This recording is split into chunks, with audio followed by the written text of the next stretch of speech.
Hola, buen día. Mi nombre es Miguel Ángel Abado Ramírez. Soy estudiante de la licenciatura en Contaduría y del grupo tercero G. Hoy les voy a hablar sobre el artículo 5 de la Constitución y el artículo 1 al 53 de la Ley Federal de Trabajo.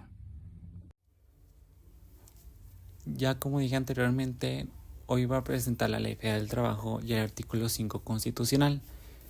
Antes de empezar voy a comenzar con una breve introducción para saber lo que es la Ley Federal del Trabajo y el artículo 5 constitucional. Que nos habla que la Ley Federal del Trabajo es aquella que regula las relaciones de trabajo o laborales entre patrones y trabajadores, estableciendo los derechos y obligaciones de ambas partes y garantizando condiciones justas de trabajo en el sector público y privado. Aquí se analizará y comprenderá lo que se dice en cada artículo del 1 al 53 de esta ley, donde también el artículo 5 constitucional es una garantía individual que establece la libertad de profesiones o trabajos, impidiendo que se impida a una persona dedicarse a lo que le guste, siempre y cuando no sea perjudicial para terceros o la sociedad. Después tenemos un pequeño resumen crítico sobre la relación que hay entre el artículo 5 constitucional y con la Ley Federal del Trabajo, que nos dice que el artículo 5 constitucional es aquella base para poder ejercer derechos y obligaciones que toda persona que esté en la vida laboral pueda cumplirlas junto a la ley. Es por eso que la Ley Federal del Trabajo toma como base este artículo para poderles garantizar a los trabajadores cierta libertad y compromiso al momento de dedicarse a lo que se les acomode. Es por ello que tenemos en cuenta que los derechos que protege el artículo 5 son en sí como la libertad de trabajo, la prohibición del trabajo forzoso, limitaciones por razones de interés social y validez de contratos de trabajo. También tenemos los principios que establece la Ley Federal del Trabajo en sus primeros 53 artículos. Son el principio protector, el principio de irrenunciabilidad a derechos, principio de igualdad y no discriminación, libertad sindical y derecho de huelga, el trabajo digno o decente o contrato de trabajo y su terminación. Existe una relación de la Constitución y la ley en la práctica, la cual es que, como se sabe, la Constitución es la norma superior que otorga los derechos y la Ley Federal del Trabajo es la herramienta legal que hace realidad esos derechos. Entonces, con ello, por ejemplo, la Constitución garantiza el derecho al trabajo digno, la Ley Federal del Trabajo especifica obligando a los patrones a ofrecer un ambiente seguro y saludable. Y con ello las limitaciones o problemas que pueden observarse en la aplicación son la subordinación de derechos o la autoridad, donde una autoridad pueda prohibir el ejercicio de una profesión si va contra derechos de terceros. También tenemos los riesgos de salud para la salud y moralidad de menores, lo que genera un desafío para su desarrollo integral. También tenemos las condiciones de trabajo y discriminación, donde existen problemas con la dificultad de probar estas acciones. La indefensión de los trabajadores. Con el abuso de poder no siempre pueden ser resueltos de forma inmediata y justa. Y por último tenemos la vigilancia y protección insuficientes. Por ejemplo, el trabajo infantil puede estar bajo vigilancia por autoridades, pero su aplicación puede ser insuficiente. Después tenemos aquí el artículo 5 de la Constitución. Voy a leer el artículo 5 y después vamos a ir desglosando lo que nos dice el artículo 5. Nos dice el artículo 5 constitucional que a ninguna persona podrá impedirse que se dedique a la profesión, industria, comercio o trabajo que le acomode. Siendo lícitos, el ejercicio de esta libertad solo podrá darse por determinación judicial, cuando se ataquen los derechos de tercero o por resolución gubernativa, dictada en los términos que marque la ley. Cuando se ofendan los derechos de la sociedad, nadie puede ser privado del producto de su trabajo, sino por resolución judicial. También queda prohibida la profesión, industria, comercio, interior o exterior, trabajo o cualquier otra actividad que refiere al párrafo quinto del artículo 4 anterior. La ley determinará en cada entidad federativa cuáles son las profesiones que necesitan título para su ejercicio, las condiciones que deban llenarse para obtenerlo y las autoridades que han de expedirlo. Nadie podrá ser obligado a prestar trabajos personales sin la justa retribución y sin su pleno consentimiento, salvo el trabajo impuesto como pena por la autoridad judicial el cual se ajustará a lo dispuesto en las fracciones 1 y 2 del artículo 123. En cuanto a los servicios públicos, solo podrán ser obligatorios en los términos que establezcan las leyes respectivas y en el de las armas y los jurados, así como el desempeño de los cargos concejiles y de los de elección popular, directa o indirecta. Las funciones electorales y censales tendrán carácter obligatorio y gratuito, pero serán retribuidas aquellas que se realicen profesionalmente en los términos de esta Constitución y las leyes correspondientes. Los servicios profesionales de índole social serán obligatorios y retribuidos en los términos de la ley y con excepciones que ésta señale. El Estado no puede permitir que se lleve a efecto ningún contrato, pacto o convenio que tenga por ejemplo el menoscabo, la pérdida o el irrevocable sacrificio de la libertad de la persona por cualquier causa. Tampoco puede admitirse convenio en que la persona pacte su proscripción o destierro, o en que renuncie temporal o permanentemente a ejercer determinada profesión, industria o comercio. El contrato de trabajo solo obligará a prestar el servicio convenido por el tiempo que fije la ley, sin poder exceder de un año en perjuicio del trabajador y no podrá excederse en ningún caso a la renuncia, pérdida o menoscabo de cualquiera de los derechos políticos o civiles. La falta de cumplimiento de dicho contrato, por lo que respecta al trabajador, solo obligará a ésta a la correspondiente responsabilidad civil sin que en ningún caso pueda hacerse coacción sobre su persona. Ya que leímos el artículo 5, voy a desglosar un poco o resumir un poco lo que nos dice este artículo. Que nos dice que el artículo de la Constitución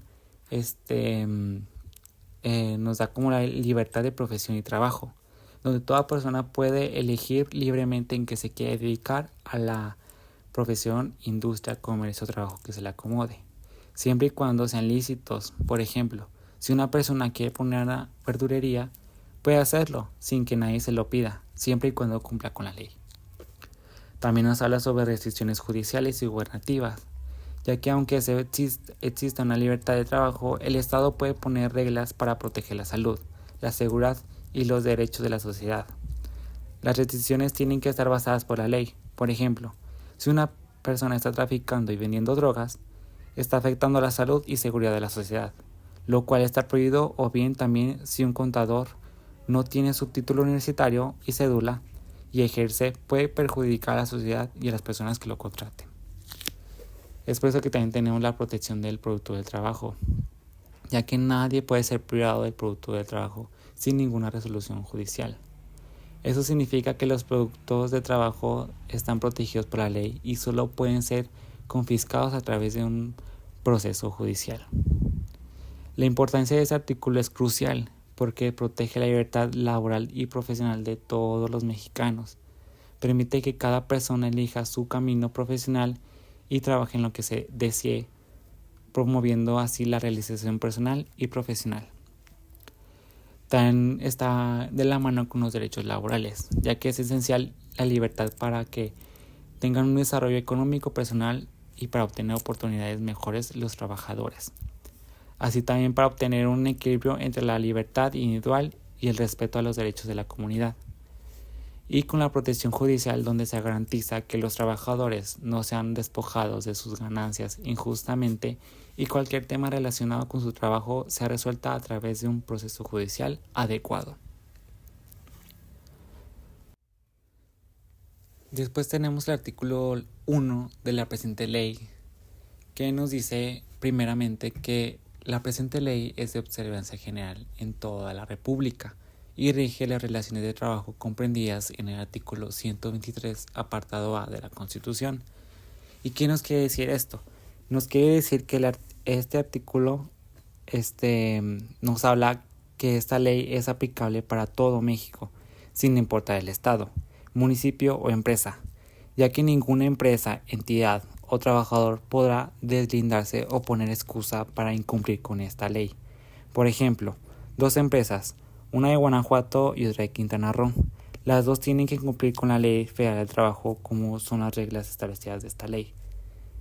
También nos dice sobre que rige las relaciones del trabajo comprendidas en el artículo 123, apartado A, de la Constitución, que nos dice que en sí nos dice que es para toda profesión o trabajo siempre y cuando exista una relación de trabajo, de jefe a subordinado o empleado, contrato o acuerdo. Por ejemplo, en este artículo es cuando un trabajador en una empresa de artículos firma un contrato y acató las indicaciones de su patrón. La ley nos dice que se le deben pagar sus horarios trabajados y demás. Después tenemos el artículo 2 que nos dice: las normas de trabajo tienden a conseguir el equilibrio entre los factores de la producción y la justicia social, así como propiciar el trabajo digno o decente en todas las relaciones laborales. Se entiende por trabajo digno o decente aquel en que se respeta plenamente la dignidad humana del trabajador. No existe discriminación por origen étnico o nacional, género, edad, discapacidad, condición social, condiciones de salud, religión, condición migratoria, opiniones, preferencias sexuales o estado civil. Se tiene acceso a la seguridad social y se percibe un salario remunerador. Se recibe capacitación continua para el incremento de la producción con beneficios compartidos. Y se cuenta con condiciones óptimas de seguridad e higiene para prevenir riesgos de trabajo. El trabajo digno o decente también incluye el respeto irrestricto a los derechos colectivos de los trabajadores, tales como la libertad de asociación, autonomía, el derecho de huelga y de contratación colectiva. Se tutela la igualdad sustantiva o de hecho de trabajadores y trabajadores frente al patrón. La igualdad sustantiva es la que se logra eliminando la discriminación contra las mujeres que menoscaba o anula el reconocimiento, goce o ejercicio de sus derechos humanos y las libertades fundamentales en el ámbito laboral. Supone el acceso a las mismas oportunidades considerando las diferencias biológicas, sociales y culturales de mujeres y hombres. ¿Y qué nos quiere decir este artículo? Este artículo nos habla de que busca un equilibrio entre los factores de producción y de la justicia social. Esto nos quiere decir que se tiene que beneficiar las dos partes en una relación de trabajo. Por ejemplo, una persona trabaja en una empresa y hace su trabajo muy bien, dando un extra de su horario normal. Entonces a él le beneficia el patrón, pero el patrón también le tiene que pagar su sueldo extra. Entonces ahí se beneficia el trabajador. Con esto la empresa se llega a manejar de manera justa, además de poder acceder a capacitaciones de mejora para ejercer mejor, se podría decir, más eficiente sus actividades de la empresa. Por ejemplo, un técnico que recibe una capacitación de mantenimiento. Otro punto son las condiciones de seguridad e higiene, donde el lugar de trabajo debe prevenir riesgos, teniendo extintores, ventiladores y demás cosas. También nos habla sobre el trabajo digno o decente, que es aquel que se respeta la dignidad humana, que la dignidad humana es el valor intrínseco y sustancial propio de la naturaleza humana, que no es transferible y nadie nos los puede quitar. Ese valor es intransferible, siendo un atributo exclusivo del trabajador, claro. Además, aparte que es donde no existe una discriminación por gustos o por condiciones de trabajadores. Ya después nos dice sobre los derechos colectivos, donde se respeta cuando los trabajadores pueden formar un sindicato o huelgas, como por ejemplo cuando los trabajadores se organizan para pedir un aumento de sueldo. También tratándose de la igualdad sustantiva, donde no solo se trata de obtener el mismo salario por el mismo trabajo, sino que se trata de excluir o eliminar los obstáculos que impidan a las mujeres ejercer sus derechos plenamente, donde también se consideran las diferencias biológicas, sociales y culturales para garantizar la igualdad de oportunidades. Ejemplo, una mujer embarazada tiene derecho a obtener su incapacidad por la maternidad sin perder su salario o antigüedad en la empresa o trabajo.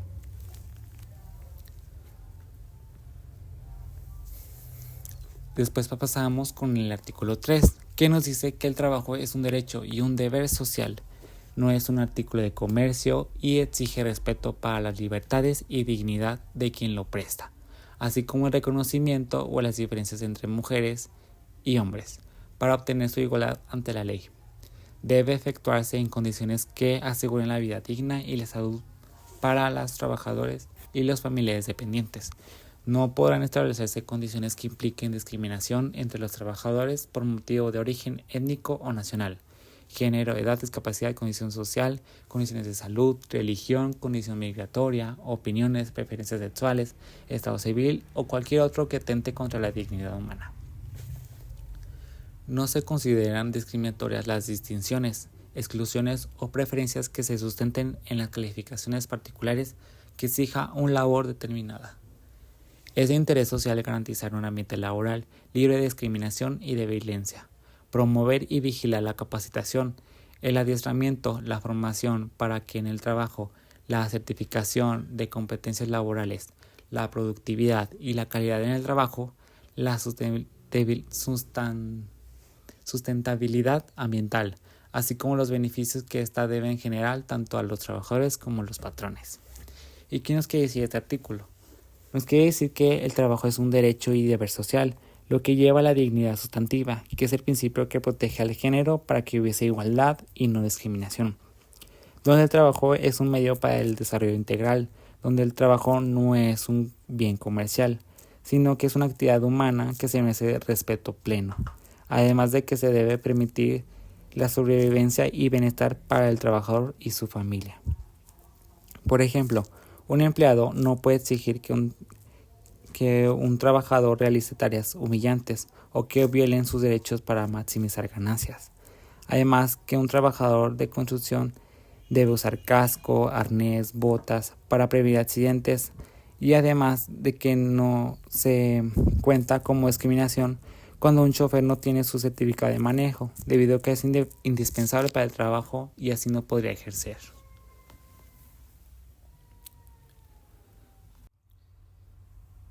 Después tenemos el artículo 3 bis, que aquí lo voy a explicar en vez de leerlo.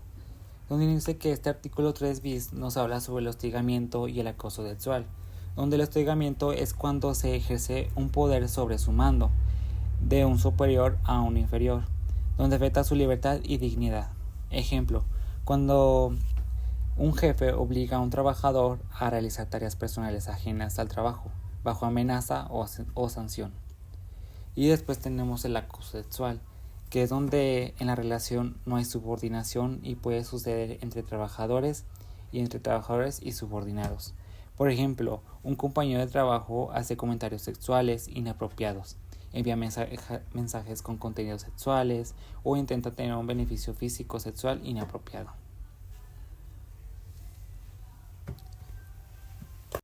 Después tenemos el artículo 3 ter, que en este artículo nos recalca o nos da una mejor introducción sobre que nos define algunos términos esenciales, ya que para poder entender la correcta interpretación de esta ley, tenemos que tener en presente estos diferentes definiciones. Que tenemos la autoridad conciliadora, que es si un trabajador y su patrón tienen un conflicto o problema, podrán acudir a para resolverlo. Después tenemos nuestra autoridad registral, que es responsable de registrar los contratos colectivos de trabajo y los sindicatos teniendo legalidad y transparencia. Después tenemos los centros de conciliación, que estos son donde los trabajadores pueden asistir para buscar una solución antes de iniciar un proceso judicial. Después tenemos por número 4 la Constitución, que nos dice que son las disposiciones de la Ley Federal del Trabajo que se relacionan con los principios de la Constitución y el derecho de trabajo e igualdad. Después tenemos el día, que el día es aquel. Aquí nos dice si la ley establece unos 3 días para presentar una queja, se cuentan solo los días hábiles, lunes a viernes, excluyendo fines de semana y días festivos. Después tenemos el tribunal, que si no se llega a ningún acuerdo en la conciliación, el juez resolverá el conflicto en el tribunal. Y por último tenemos el correr traslado, que nos dice sobre cuando una de las partes del juicio laboral debe ser notificada de una resolución, el tribunal puede correr traslado, es decir, poner una disposición de esta parte la notificación de su sede. Después tenemos el artículo 4, que nos dice que en este artículo se va a resaltar un poco más sobre las restricciones por ataque a los derechos de un tercero, donde nos habla que esto sucede cuando al ejercer un trabajo o reemplazar a alguien afecta los derechos de otra persona. Por ejemplo, Juan fue despedido injustificadamente, entonces él pidió su reinstalación y mientras no se resuelva el caso con el tribunal, no se puede contratar a alguien más para sustituirlo. Y también están las restricciones por ofensa a los derechos de la sociedad. Eso nos dice que se refiere a situaciones donde el trabajo de labores puede afectar el propósito social, como una huelga legal. Por ejemplo, los trabajadores de una empresa hacen una huelga. La minoría no puede seguir trabajando porque afectaría el derecho colectivo de la huelga. Después tenemos el artículo 5, que nos habla, que nos dice sobre las disposiciones de esta ley son de orden público, por lo que no perjudica el efecto legal, ni impedirá el goce y los derechos que sea escrito o verbal la estipulación que establezca. Que nos habla sobre los derechos laborales que son irrenunciables y de orden público, lo que significa que ningún trabajador puede ser obligado a aceptar condiciones que lo vulneren y tiene que estar protegido en aspectos como edad mínima para trabajar, la jornada laboral, el salario justo, igualdad, seguridad y dignidad, asegurándose que cualquier cláusula o acuerdo que estorbe a estas fracciones sea nulo y no tenga efecto legal. Por ejemplo, una empresa hace que sus trabajadores formen un contrato o más bien firmen un contrato con una jornada laboral de 12 horas, con un salario menor al mínimo. Esto será nulo, obviamente. Después tenemos el artículo 6, que nos habla sobre que la Ley Federal del Trabajo indica que las leyes y tratados internacionales en México siempre serán a beneficio de los trabajadores, lo que también indica y significa que si está tratando otra ley, se tomará la que mayor sea favorable y se aplicará desde la fecha de vigencia de este tratado. Por ejemplo, una ley local y ley federal. La local tiene una ley que se establece 6 días de vacaciones y la ley federal establece 12 días. Entonces se tomará la ley federal porque beneficia a los trabajadores aún más. Después tenemos el artículo 7. Este sí lo voy a leer un poco para después explicarlo. El artículo 7 nos dice que en toda empresa o establecimiento el patrón deberá emplear un 90% de trabajadores mexicanos, por lo menos en las categorías de técnicos y profesionales. Los trabajadores deberán ser mexicanos, salvo que no los haya en una especialidad determinada, en cuyo caso el patrón podrá emplear temporalmente a trabajadores extranjeros, en una proporción que no exceda del 10%, y de la especialidad. El patrón y los trabajadores extranjeros tendrán la obligación solidaria de capacitar a trabajadores mexicanos en la especialidad de que se trate. Los médicos al servicio de las empresas deberán ser mexicanos. No es aplicable lo dispuesto en este artículo los directores administradores y gerentes generales. ¿Y qué nos quiere decir este artículo? Nos quiere decir que una empresa tiene que tener por lo menos el 90% de empleados mexicanos en técnicos y profesionales. Si existen trabajadores extranjeros, no deben de ser del 10%, del total de trabajadores, y deben ser en áreas que no dominen los trabajadores mexicanos. Por ello, los extranjeros están obligados por solidaridad capacitar a los mexicanos en las funciones que no dominan. Además, si la empresa tiene más de 100 empleados, tiene que tener un médico mexicano. Un ejemplo sería: una empresa tiene trabajadores mexicanos, pero ellos no saben dominar, por ejemplo, un sistema de Rusia. Entonces ellos contratan a un extranjero y los ayudan con ese sistema, pero ese extranjero tendrá que capacitar después a los mexicanos para que puedan dominar ese sistema. Después pasamos al artículo 8, que nos dice que el trabajador es la persona física que presta a otra física o moral un trabajo personal subordinado. Para los efectos de esta disposición se entiende por trabajo total toda actividad humana. intelectual o material, independientemente del grado de preparación técnica requerido por cada profesión u oficio. Este artículo nos habla que un trabajador es una persona física que presta sus servicios mediante su conocimiento, habilidades y valores o vocaciones. Por ejemplo, una persona busca trabajo y lo contrata un empresario, entonces se convierte en un trabajador. Esa persona física por la que la contrataron porque tenía habilidad y conocimiento, por ejemplo, en computación. Después nos habla el artículo 9, que la categoría del trabajador de confianza depende de la naturaleza de las funciones desempeñadas y no de la designación que se le dé al puesto. Son funciones de confianza las de dirección, inspección, vigilancia y fiscalización, cuando tengan carácter general, y a las que se relacionen con trabajos personales del patrón dentro de la empresa o establecimiento. ¿Y qué nos quiere decir este artículo? Nos quiere decir este artículo que los trabajadores de confianza son aquellos que tienen como función de dirección, inspección, vigilancia y fiscalización, pero los cuales tienen los mismos derechos que los demás trabajadores. Por ejemplo, un patrón le pide a su empleado que se le puede llevar un encargo importante a su casa. Ahí es un trabajador de confianza debido a sus funciones y no la naturaleza de su puesto.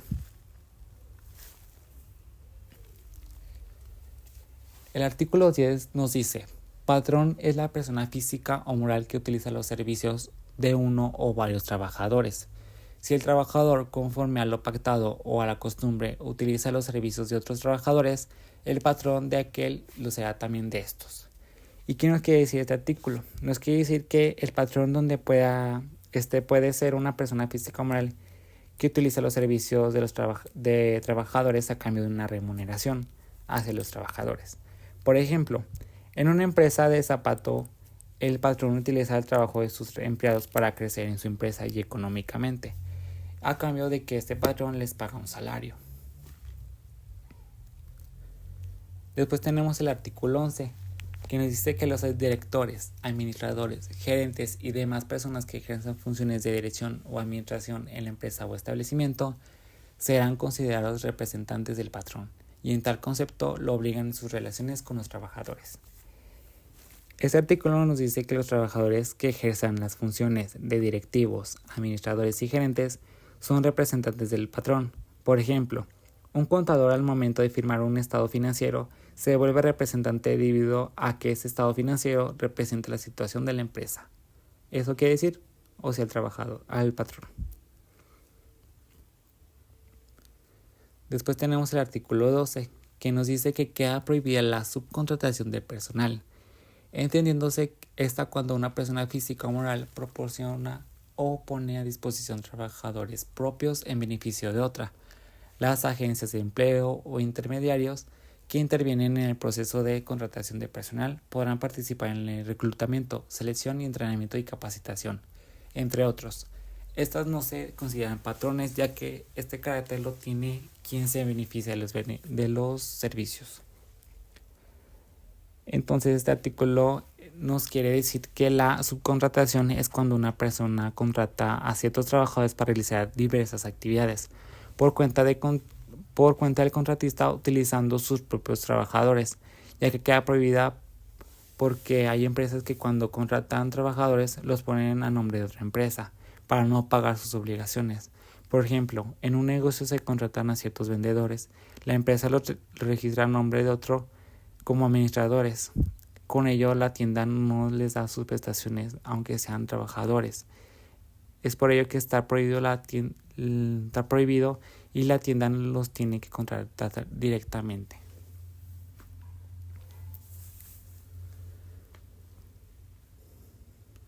El artículo 13 nos habla que ahora se permite la subcontratación de servicios especializados o de ejecución de obras especializadas, que no formen parte del objeto social ni de la actividad económica preponderante de la beneficiaria de estos, siempre que el contratista esté registrado en el padrón público a que se refiere el artículo 15 de esta ley.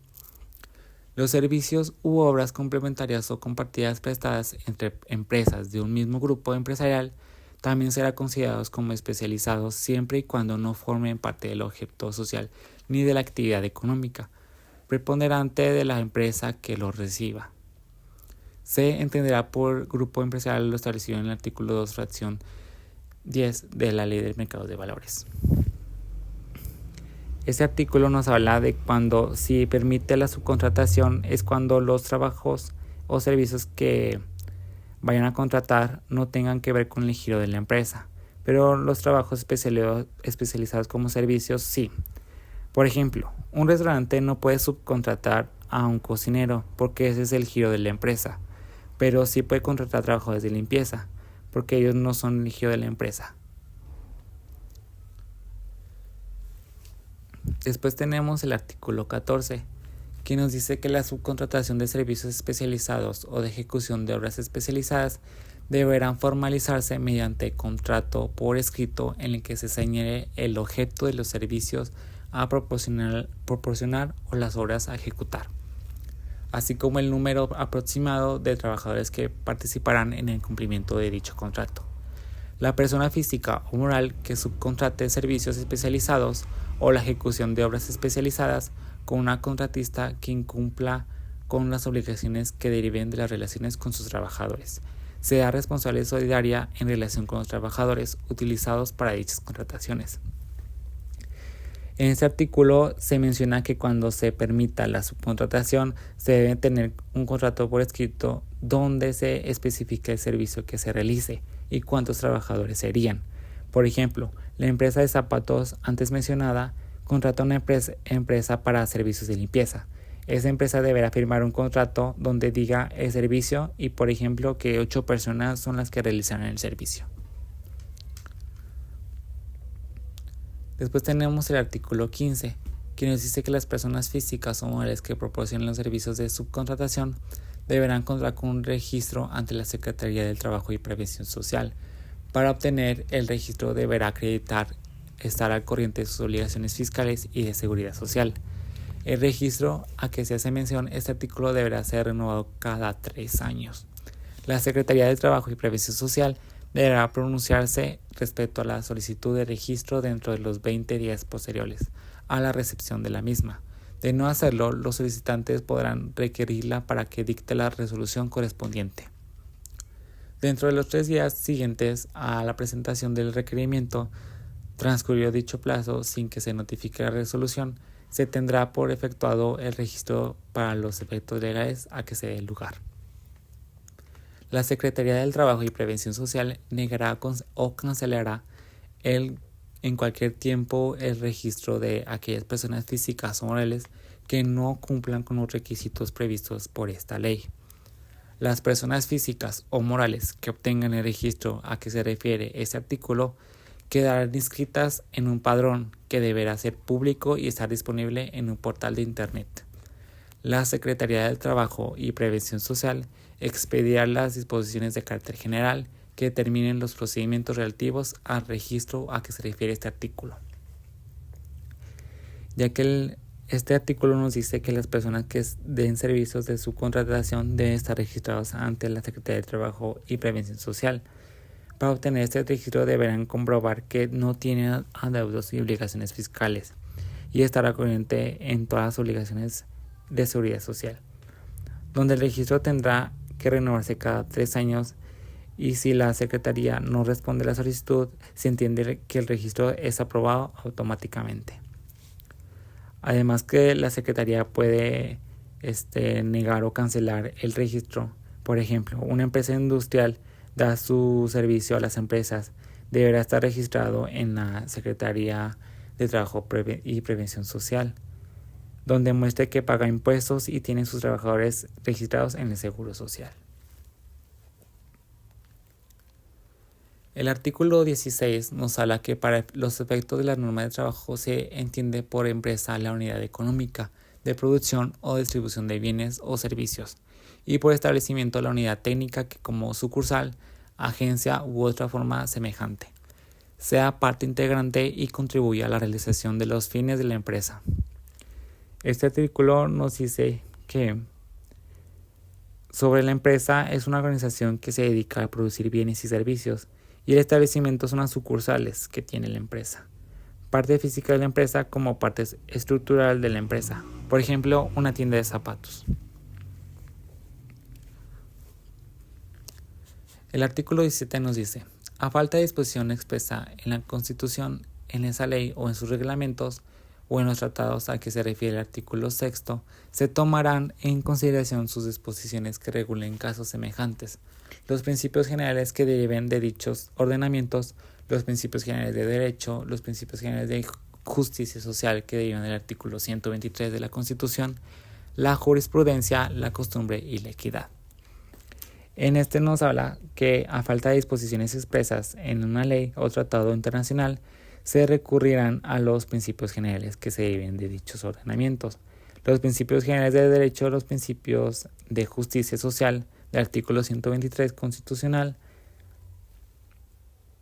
la jurisprudencia, la costumbre y la equidad para resolver casos huertos. Por ejemplo,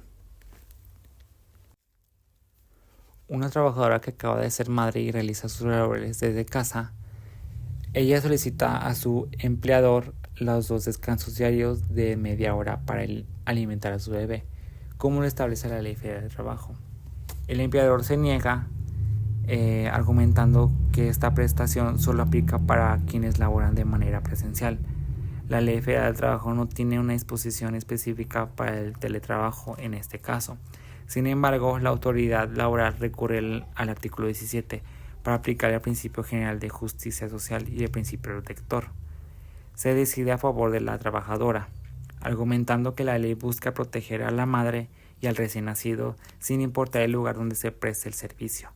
Se obliga al empleador a otorgar los descansos, lo que demuestra cómo se busca la justicia social a pesar de una laguna legal.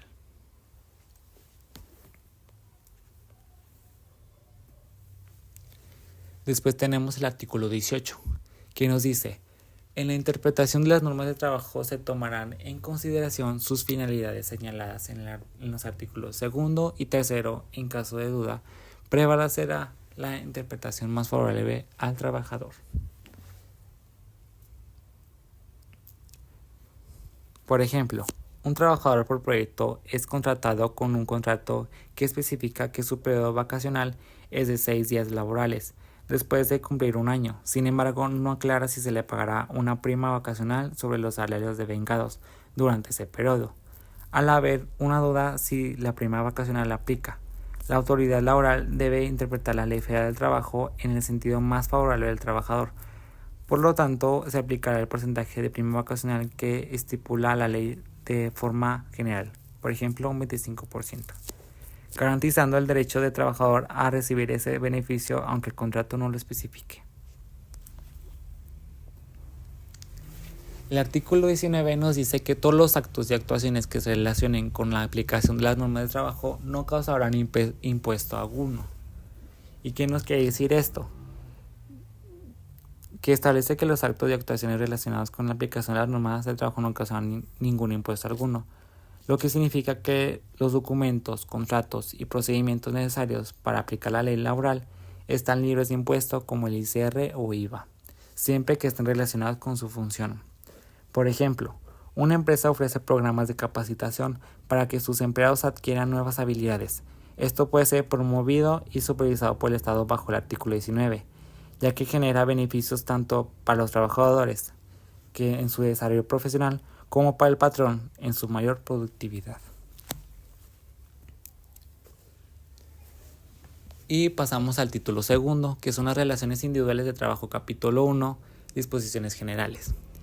Y nos dice el artículo 20: se entiende por relación de trabajo cualquiera que sea el acto que le dé origen la prestación de un trabajo personal subordinado a una persona, mediante el pago de un salario, contrato individual de trabajo, cualquiera que sea su forma o denominación. Es aquel por virtud del cual una persona se obliga a prestar a otra un trabajo personal subordinado mediante el pago de un salario. La prestación de un trabajo a que se refiere el párrafo primero y el contrato celebrado producen los mismos efectos.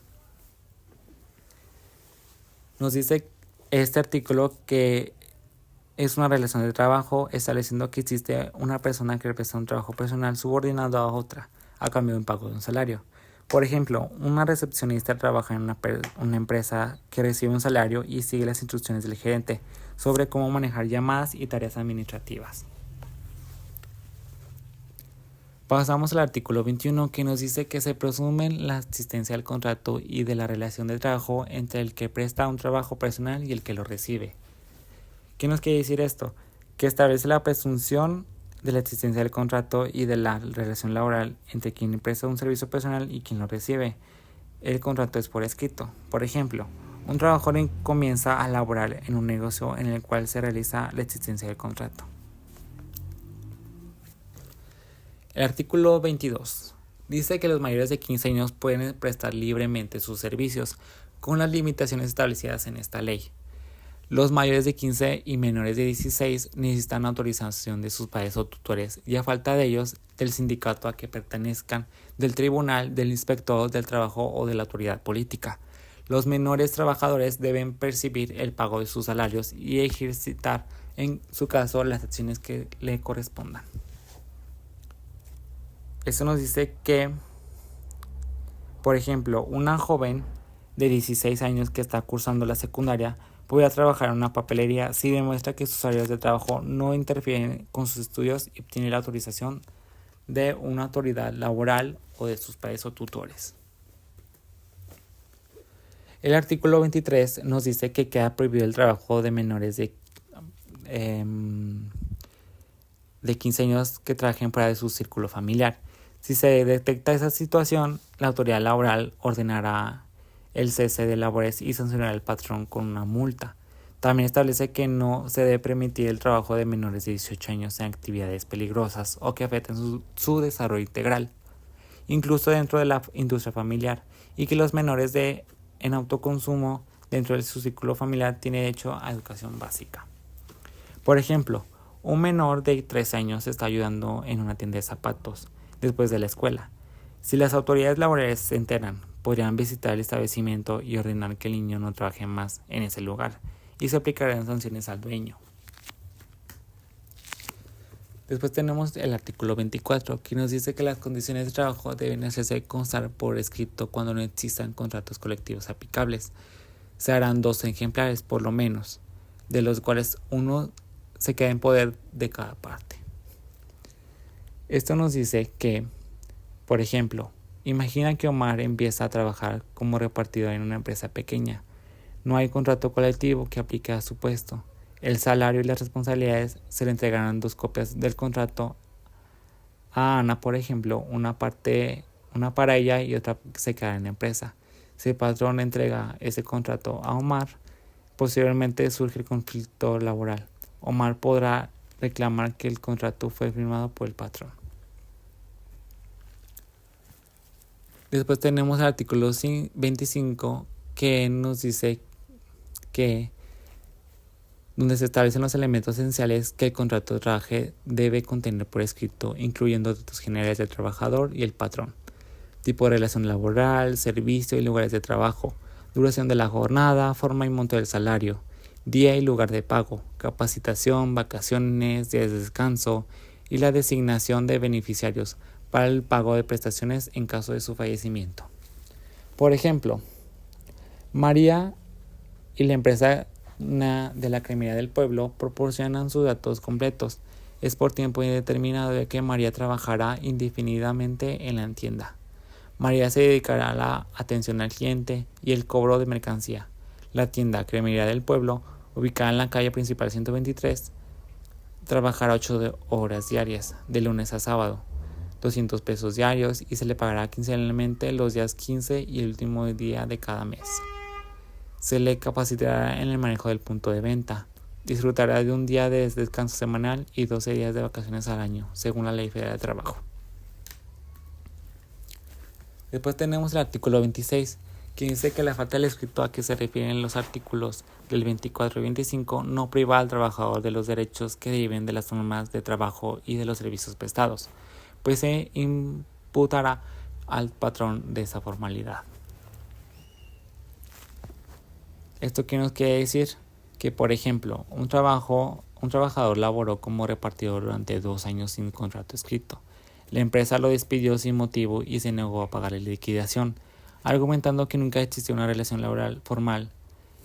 El trabajador puede demandar ante las autoridades laborales. Aunque no tenga un contrato escrito, la ley le reconoce todos los derechos que le corresponden por el tiempo que trabajó. La empresa tendrá que demostrar que no laboró ahí, lo cual es casi imposible si hay testigos, registros de nómina o correo electrónico, entre otras pruebas.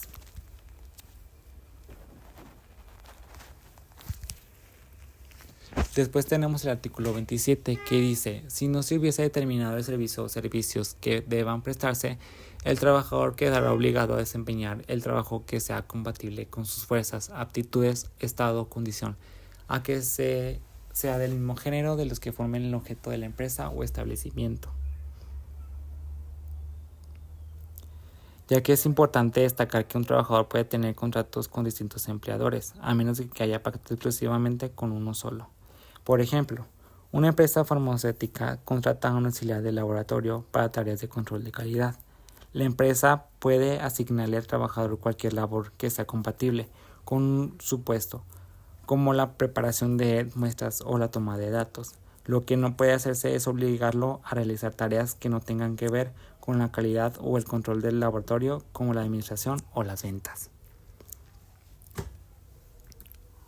Después tenemos el artículo 28, que nos dice que establece los requisitos que deben contener un contrato de trabajo para ser válido, incluyendo la información sobre el trabajador y el patrón, el tipo de trabajo, la jornada laboral, el salario y las prestaciones, y los detalles sobre el domicilio del patrón y la información consular en caso de trabajo en el extranjero. Este artículo también exige que el Centro Federal de Conciliación y Registro Laboral apruebe el contrato tras verificar que cumple con estas disposiciones. Por ejemplo, imaginemos que una empresa mexicana contrata a un ingeniero para que trabaje en un proyecto de construcción en Canadá. El artículo 28 de la Ley Federal del Trabajo establece que debe cumplir lo siguiente: la empresa y el ingeniero deben firmar un contrato que especifique todos los términos de la relación de trabajo.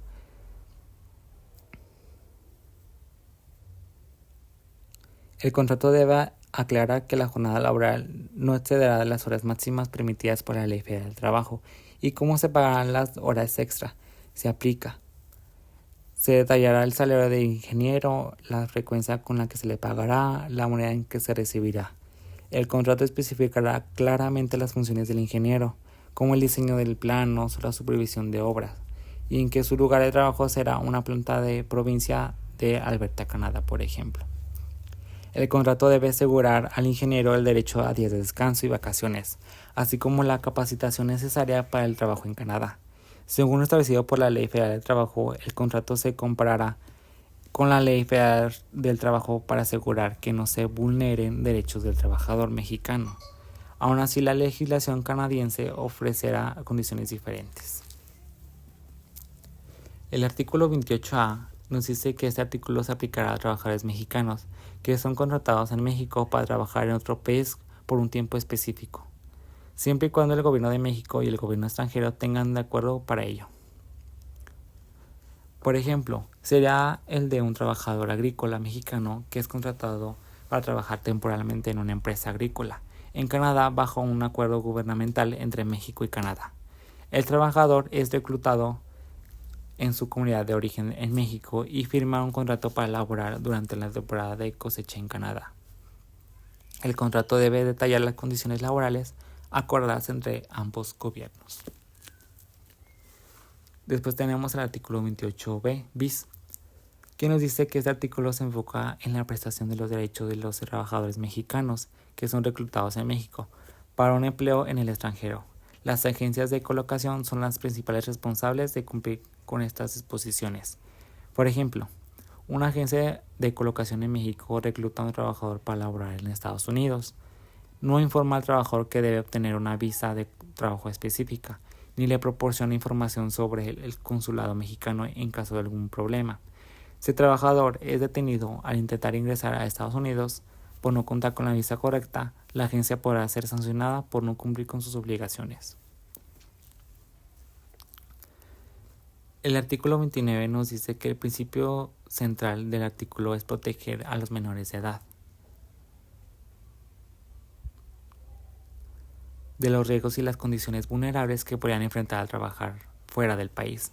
La ley permite que los menores de 18 años trabajen en el extranjero, solo si son técnicos, profesionales, artistas, deportistas, o en general trabajadores con una especialización reconocida. Por ejemplo, un club de teatro contrata a un joven de 16 años con un talento excepcional para que se integre a un curso juvenil en el extranjero. Para esto sea legal, el club debe obtener la autorización de los padres del joven. Posteriormente, debe tramitar la aprobación ante la autoridad laboral competente para asegurar que el contrato y las condiciones de trabajo y seguridad del joven sean adecuadas y no pongan en riesgo su desarrollo personal y profesional. Después tenemos el artículo 30, que nos dice o nos explica que establece que la prestación de servicios en un lugar distinto de la residencia habitual del trabajador a una distancia mayor a 100 kilómetros se rige por el artículo 28 en el que sea aplicable, afectando a la relación laboral con disposiciones sobre el cambio de residencia del empleado. La ley establece que si un trabajador debe prestar sus servicios en un lugar diferente a su residencia y a más de 100 kilómetros, las condiciones de esta situación estarán sujetas a lo estipulado en el artículo 28 de la misma ley.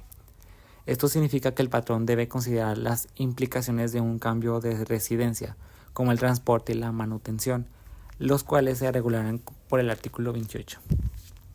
Por ejemplo, un trabajador tiene que dar un servicio en un lugar diferente a donde vive normalmente, y ese lugar es más de 100 kilómetros de distancia. En esos casos se aplican las reglas del artículo 28, fracción 1, que establece que el patrón debe cubrir los gastos de transporte, alimentación y hospedaje. El artículo 31 nos dice que establece que los contratos y las relaciones de trabajo obligan no solo a que sea pactado expresamente, sino también a las consecuencias que se deriven de las normas laborales, la buena fe y la equidad. Eso significa que, además del escrito en un contrato, ambas partes deben acatar lo que dictan las leyes y actuar de manera justa y honesta. Por ejemplo, un empleado trabaja en una fábrica donde no se ha tomado todas las medidas de seguridad necesarias. Su contrato no especifica los protocolos de seguridad de la empresa que la empresa debe seguir. Las normas del trabajo establecen que la obligación del patrón de garantizar un ambiente seguro. Por lo tanto, aunque no esté en el contrato individual, la empresa está obligada a proporcionar al empleado las medidas de seguridad adecuadas, siguiendo la buena fe y la equidad para proteger su integridad física. El artículo 32 nos dice que si un trabajador no cumple con las normas de trabajo, no se le puede castigar con violencia, amenazas. Las consecuencias de su cumplimiento deben resolverse en el ámbito legal o civil. Por ejemplo, si un trabajador llega tarde constantemente a la empresa, lo que se tiene que hacer es aplicar sanciones establecidas con el reglamento con un descuento en el salario. El artículo 33 de este artículo nos garantiza la protección de los derechos irrenunciables a los trabajadores, como los salarios, indemnizaciones y demás prestaciones. Establece que cualquier acuerdo o convenio que implique la renuncia a los derechos del trabajador no tiene validez legal. Para que en un convenio o liquidación sea válido, debe hacerse por escrito y ser ratificado por un centro de conciliación, o en su caso por un tribunal. La autoridad laboral, que es el centro de conciliación o tribunal, solo aprobará el acuerdo si éste no contiene una renuncia a los derechos del trabajador. Si un trabajador se celebra sin la intervención de las autoridades laborales, el trabajador puede reclamar la nulidad ante el tribunal, pero solo en lo que respecta a la renuncia de derechos. Las demás cláusulas del acuerdo pueden seguir siendo válidas. El empleador tiene prohibido modificar unilateralmente las condiciones de trabajo en un perjuicio del empleado, incluso con el consentimiento de éste. Por ejemplo, un empleador obliga a un trabajador a firmar una hoja en blanco al finalizar la relación laboral, argumentando que después se le pagará una cantidad de liquidación menor a la debida. Si el trabajador demuestra esto, la firma en la hoja en blanco es nula. El artículo 34 nos dice que este artículo establece límites y reglas para los convenios colectivos entre sindicatos y patrones, protegiendo a los derechos adquiridos de los trabajadores y estableciendo procedimientos para manejar situaciones como la reducción del personal. Por ejemplo, una persona acuerda con el sindicato reducir la jornada laboral de 8 a 7 horas diarias para todos los trabajadores debido a una crisis económica. El convenio sí es válido porque aplica hacia el futuro y no les quita a los trabajadores los sueldos ya devengados. Y después pasamos al capítulo 2 de la duración de las relaciones de trabajo, donde nos dice que el artículo 35 establece las diferentes modalidades de duración de las relaciones laborales entre un patrón y un trabajador. Por ejemplo, una empresa contrata a un contador para un puesto de tiempo completo y de forma permanente en su departamento de finanzas. El contrato no especifica una fecha de término, por lo que la relación se considera indeterminada, o sea, tiempo indeterminado. El artículo 36 nos dice que se puede pactar este tipo de contrato solo cuando la labor a realizar no es continua ni permanente y tiene un fin específico que lo justifica. Por ejemplo, si una empresa contrata a un arquitecto y a obreros para construir un puente, el contrato se puede establecer por obra indeterminada porque la relación laboral termina una vez que el puente está terminado.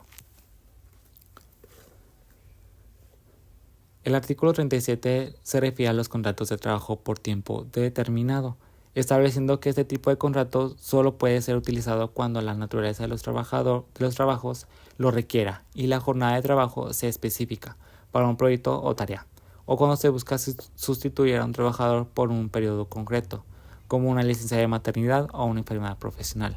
Por ejemplo, una empresa contrata a un especialista en marketing por 6 meses para una campaña específica. Una vez terminada la campaña, el contrato por tiempo determinado finalizará. El artículo 38, que para la explotación minera en los casos específicos de minas sin minerales costables o para la restauración de las abandonadas, las relaciones laborales pueden pactarse por un periodo específico. ¿Qué duración para el trabajo? Para la relación de trabajo se establece la relación laboral por la ejecución de una obra concreta. La duración del trabajo está ligada a la inversión específica y el capital para el proyecto. Por ejemplo, una compañía de bienes raíces compra una antigua mina de plata que ha estado abandonada durante décadas. Su plan es sanear el terreno y convertirlo en un parque ecológico. La empresa contrata ingenieros, topógrafos y trabajadores de construcción bajo un contrato por obra determinada para realizar las labores de remediación. Una vez que la restauración del terreno se completa, la relación de trabajo termina ya que el objetivo específico del trabajo se ha cumplido. El artículo 39 nos dice que si un contrato es por un tiempo fijo y la labor sigue vigente, la relación de trabajo se extiende por el tiempo que dure la labor. Por ejemplo, si un trabajador es contratado para construir un edificio por 6 meses, pero al terminar ese plazo aún faltan algunas tareas de acabado en la misma obra, el contrato de trabajo se prorroga automáticamente hasta que esas labores concluyan. El artículo 39A nos dice: permite un periodo de prueba en contratos por tiempo indeterminado o de duración superior a 180 días, con una duración máxima de 30 días. Este periodo, que debe constar por escrito, sirve para que el empleador evalúe las aptitudes del trabajador y las condiciones laborales, recibiendo un salario y prestaciones para puestos directivos, gerenciales o especializados. La prueba puede extenderse hasta 180 días. Por ejemplo, una compañía de ingeniería contrata a una ingeniera con una especialidad técnica para desarrollar un proyecto complejo. El contrato es por tiempo indeterminado y establece un periodo de prueba de 180 días. La duración de 180 días es válida, ya que la trabajadora desempeña una labor técnica especializada. Durante este tiempo, la empresa evaluará si la ingeniera tiene las capacidades necesarias para la complejidad del proyecto. El artículo 39b nos dice que se refiere a la relación de trabajo para capacitación inicial, la cual tiene una duración máxima de 3 meses o 6 en ciertos casos de puestos directivos o especializados. Durante este periodo, el trabajador debe recibir salario, seguridad social y las prestaciones correspondientes. Al finalizar la capacitación, si el trabajador no demuestra competencia y el patrón así lo decide, la relación laboral puede terminar sin responsabilidad para el patrón. Por ejemplo, un hospital contrata a un asistente médico para capacitarse en el manejo de un equipo especializado. Al finalizar el periodo, si el asistente no logra dominar el equipo, el hospital puede dar por terminar la relación de trabajo sin ninguna responsabilidad. El artículo 39c se necesita un contrato escrito para que se pueda especificar los términos del periodo a prueba o de capacitación inicial. El contrato también debe garantizar la seguridad social del trabajador. Si el patrón y el trabajador no firman un documento por escrito, el contrato no se puede considerar como de prueba o capacitación. En este caso, se presume que es una relación laboral por tiempo indeterminado. Por ejemplo, una empresa contrata a un experto en marketing para un nuevo puesto de gerente. La empresa y el experto deben firmar un contrato por escrito que especifique que es un periodo de prueba y que garantice el sueldo, la seguridad social y las prestaciones correspondientes a su puesto. Al finalizar el periodo de prueba, la empresa puede terminar la relación laboral sin responsabilidad si no cumple con los requisitos del puesto, siempre y cuando el contrato lo permita y esté bien redactado. Si la empresa no entrega un contrato escrito para el periodo de prueba, esta situación no está contemplada por la ley y el contrato se considera por un tiempo indeterminado. El artículo 39d nos dice que los periodos de prueba y capacitación inicial tienen una duración máxima establecida por la ley y no puede ampliarse. No se puede aplicar al mismo trabajador en diferentes ocasiones o en diferentes puestos dentro de la misma empresa. Tampoco se aplican cuando el trabajador es ascendido, ya que se asume que ya tiene una experiencia necesaria. Si un trabajador es despedido y luego es contratado de nuevo por el mismo patrón, tampoco se le pueden aplicar estos periodos de prueba o capacitación, ya que esto vulneraría sus derechos. Por ejemplo, una empresa contrata a un trabajador por periodo de prueba durante un mes. Al finalizar este periodo, la empresa decide no contratarlo de forma definitiva. Si el mismo patrón quiere volver a contratar a este trabajador por el mismo puesto un tiempo después, no puede volver a aplicarle un periodo de prueba porque la ley no lo permite. Artículo 39e. Este artículo dice que significa que si el trabajador no es dado de baja al final del periodo de prueba o capacitación, su contrato se convierte en uno indefinido, sin necesidad de firmar un nuevo documento. Los días que el trabajador estuvo bajo el periodo de prueba o de capacitación inicial cuentan como parte de su antigüedad de la empresa. Por ejemplo, una empresa contrata a una persona para un puesto de auxiliar administrativo y se establece un periodo de prueba de 30 días, el cual se especifica por escrito en el contrato. Al terminar los 30 días, la empresa decide que la persona cumple con las expectativas y desea continuar la relación de trabajo. Como no hay una conclusión de la relación de trabajo, el contrato del trabajador se convierte automáticamente en un tiempo indeterminado. La empresa ya puede considerar esos 30 días como parte de la antigüedad del trabajador para todos los efectos legales como vacaciones, aguinaldo y otras prestaciones. Artículo 39f. Permite pactar relaciones de trabajo por tiempo indeterminado, de carácter continuo para labores fijas y periódicas de carácter discontinuo, como son las actividades de temporada o aquellas que no requieren servicios toda la semana, mes o año. Los trabajadores bajo esta modalidad tienen los mismos derechos y obligaciones que los de tiempo indeterminado, pero en proporción al tiempo trabajado. Por ejemplo, un trabajador es contratado cada año para la cosecha de ciertas frutas o verduras. Solo durante la temporada de recolección este trabajo es discontinuo pero de periodo. Artículo 40. Establece que un trabajador puede trabajar por más de un año, lo que se refiere a una duración máxima de un contrato de trabajo. Por ejemplo, si un trabajador es contratado para un puesto que no pueda hacer una duración indefinida desde el inicio, como un periodo de prueba, este periodo nunca podría ser mayor a un año, y en realidad las pruebas suelen ser por periodos mucho más cortos. Artículo 41.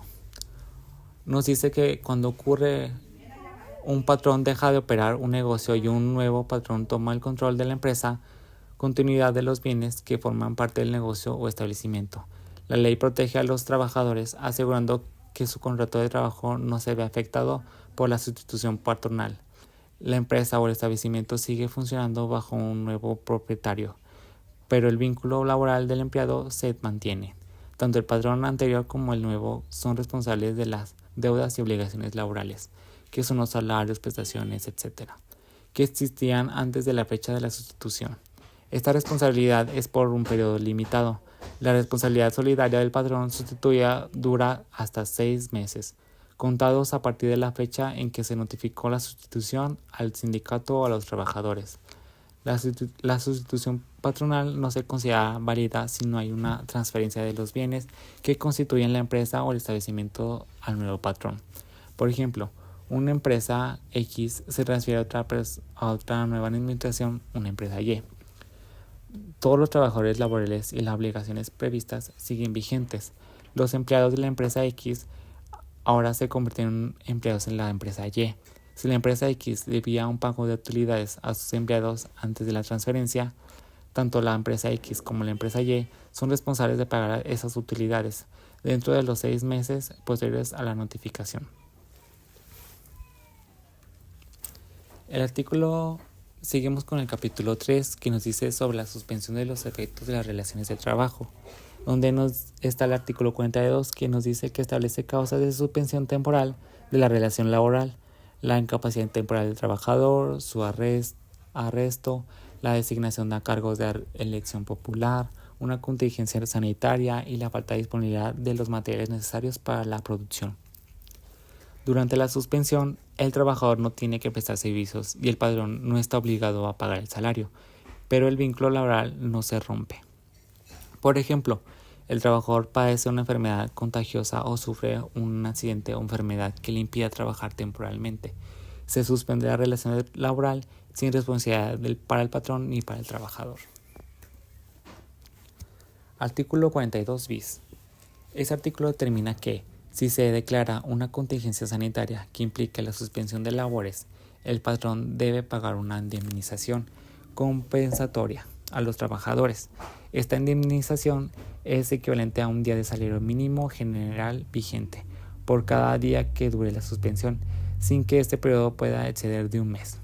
Por ejemplo, una empresa dedicada a la manufactura de ropa tuvo que cerrar sus operaciones en marzo de 2020 debido a la declaración de emergencia sanitaria. Artículo 43. En este artículo establece que el momento en que surte efecto la suspensión de la relación de trabajo, de acuerdo con las distintas causas mencionadas en el artículo 42 de la misma ley, la suspensión interrumpe temporalmente las obligaciones del trabajo, donde se presta el servicio, y el patrón para pagar el salario, sin que termine el contrato laboral. El patrón suspende la relación laboral desde el momento en que tienen conocimiento de la causa de la suspensión laboral. Por ejemplo, un empleado es arrestado por una falta administrativa menor, como alterar el orden público. El patrón suspende su relación laboral hasta que cumpla con el arresto. Al ser liberado, el empleado debe regresar a trabajar en un plazo de 15 días. El artículo 44 nos dice que este artículo se refiere a los trabajadores que, por disposición constitucional, el artículo 31, fracción 3 de la Constitución mexicana, deben unirse a la Guardia Nacional para servir a la patria. Por ejemplo, un empleado de seguridad que tiene años trabajando en una empresa es llamado a la Guardia Nacional por un periodo de 6 meses. Al regresar a su empleo, la empresa debe considerar esos 6 meses como parte de su antigüedad total para efectos de su contrato. El artículo 45 nos habla que establece las condiciones y a plazos para que un trabajador regrese a un puesto después de una suspensión temporal de su contrato de trabajo. Este regreso se da una vez que ha desaparecido la causa que originó la suspensión y puede variar el tiempo para volver dependiendo la causa específica de su suspensión. Por ejemplo, una trabajadora es acusada de un delito y sometida a prisión preventiva. Tras un tiempo, un juez dicta su libertad. Durante la prisión preventiva, la relación laboral se suspende. Al ser liberada, debe presentarse a su empleo al día siguiente para reincorporarse. Después pasamos al capítulo 4, que es la rescisión de las relaciones de trabajo.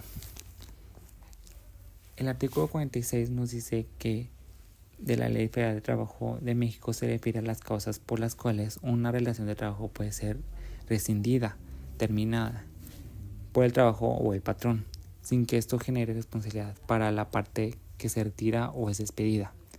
Por ejemplo, un empleado sufre constantemente burlas y humillaciones por parte de su jefe.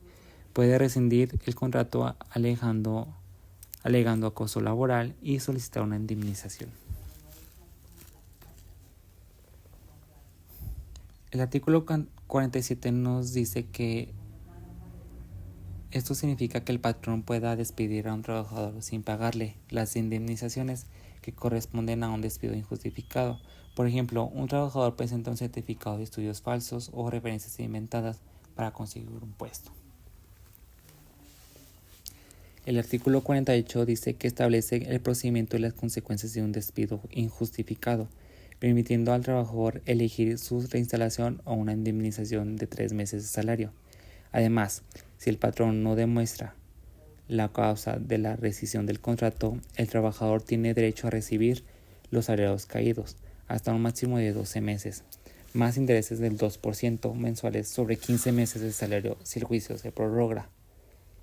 La reinstalación se solicita ante la Junta de Conciliación y Arbitraje que lo reincorporen en un puesto de trabajo original. Por ejemplo, Pedro, un trabajador con 5 años de la empresa en Casablanca, es despedido sin que se le informe una causa justificada. Decide no aceptar el despido y en el juicio laboral solicitar la reinstalación en su puesto. La autoridad laboral determina que el despido fue injustificado. El patrón está obligado a reinstalar a Pedro en su puesto, pagarle los salarios caídos desde el día del despido hasta que se reincorpore. Con un tope de 12 meses, si el juicio dura más de 12 meses, pagarle intereses del 2% mensuales sobre el monto de los salarios caídos. El artículo 48 bis nos dice que busca sancionar a quienes, en el contexto de un procedimiento laboral, realicen actuaciones notoriamente improcedentes, con el fin de dilatar, obstaculizar o entorpecer la resolución del conflicto laboral. Por ejemplo, en un caso donde un trabajador solicita su reinstalación, la Junta de Conciliación y Arbitraje en un centro de conciliación se niega a notificar la demanda al patrón por motivos injustificados, retrasando el procedimiento si se demuestra que esta dilación es por omisión o conducta irregular de algún servidor público, se le impondría una multa. El artículo 49 nos habla que este artículo es clave en los casos de despido y permite que el patrón, en lugar de readmitir al trabajador, pague una indemnización que está establecida en el artículo 50.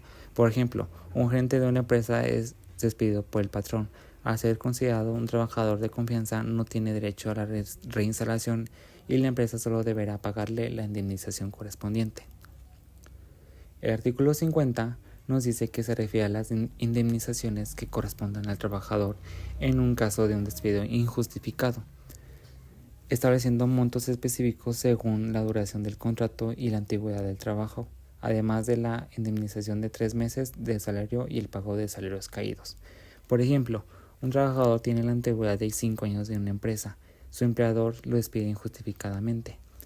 El cálculo de la indemnización es el siguiente. La base de indemnización son 20 días de salario por cada año de servicio. Cálculo son 20 días por 5 años, que es igual a 100 días de salario. Adicional, 3 días meses de salario. Esto se suma a la base de 100 días. Y después los salarios caídos e intereses se pagarán los salarios que no recibió el trabajador hasta la resolución del caso, además de los intereses correspondientes. El artículo 51 establece las causas de la rescisión de la relación laboral sin responsabilidad para el trabajador. Esto significa que el empleado puede dar por terminada su relación de trabajo por acciones o faltas del patrón, sus representantes o familiares, sin que esto signifique una sanción para el trabajador y con derecho a recibir la indemnización correspondiente, como si se tratara de un despido injustificado. Por ejemplo, El empleador deja de pagar el sueldo del trabajador durante 2 semanas sin una razón justificada o paga los salarios de forma intermitente sin cumplir con los plazos establecidos. La falta de cumplimiento de la obligación de pago por parte del patrón es una causa grave que permite al trabajador rescindir el contrato. El artículo 52 nos habla sobre que el trabajador tiene derecho a recibir una indemnización si renuncia dentro de los 30 días siguientes, que cubra alguna de las causales de la rescisión del contrato mencionados en el artículo 51. Ejemplo, un trabajador es contratado para un puesto de ventas con un salario base más comisiones, pero al iniciar los labores descubre que el puesto no tiene las comisiones prometidas y debe vender un producto que no fue mencionado en el contrato. Si el trabajador renuncia dentro de los 30 días posteriores al iniciar su trabajo, tiene derecho a la indemnización. Y por último tenemos el capítulo 5, donde nos habla sobre la terminación de las relaciones de trabajo. Que el artículo 53 nos habla que son causas de terminación de las relaciones de trabajo el mutuo consentimiento de las partes, la muerte del trabajador, la terminación de la obra o vencimiento de término o invención del capital, de conformidad de los artículos 36, 37 y 38, la incapacidad física o mental o inhabilidad manifiesta al trabajador que haga imposible la prestación del trabajo y los casos a que se refiere el artículo 434. Esto nos dice que enumera las causas que dan por terminar la relación laboral sin responsabilidad para el patrón.